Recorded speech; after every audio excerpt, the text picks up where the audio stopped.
अर्थमन्त्री स्वर्णिम वाग्लेमाथि संसदमै वज्रपात, विधेयकका 16 पाना रातारात गायब। ज्ञानेन्द्र शाहीले मागे कडा छानबिन। 753 वटा गाडी नाकाबाट कसरी भित्रिए? अर्थमन्त्री वाग्ले चौतर्फी घेराबन्दीमा। संसदमा दर्ता भइसकेको आर्थिक विधेयकमा अनधिकृत रूपमा फेरबदल गरिएको र करका दरको सूचना चौहट भएको गम्भीर आरोप लागेपछि अर्थमन्त्री डाक्टर स्वर्णिम वाग्ले चौतर्फी घेराबन्दीमा परेका छन्।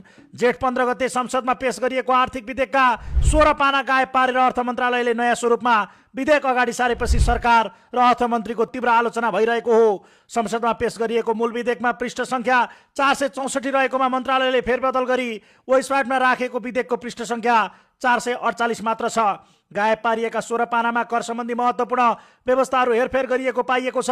संसदीय कानुन अनुसार संसदमा पुगिसकेको विधेयकमा कुनै पनि परिमार्जन वा संशोधन गर्न संसदको अनिवार्य स्वीकृति चाहिन्छ।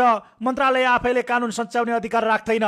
यस घटनालाई लिएर संसद बैठकमा विपक्षी दल नेकपा एमाले र राष्ट्रिय प्रजातन्त्र पार्टी राप्रपाले अर्थमन्त्री वाग्लेमाथि गम्भीर प्रश्न उठाउँदै संसदीय छानबिनको माग गरेका छन्। एमाले संसदीय दलकी उपनेता पद्मा अर्यालले विधेयकका पाना गायब पारिएको र करका दर हेरफेर भएको भन्दै सरकारको ध्यान आकर्षण गराइन्। त्यस्तै राप्रपा सांसद ज्ञानेन्द्र शाहीले अर्थमन्त्रीमाथि मन्त्रालय स्तरबाट नभई संसदबाटै शक्तिशाली छानबिन समिति गठन हुनुपर्ने माग गरे।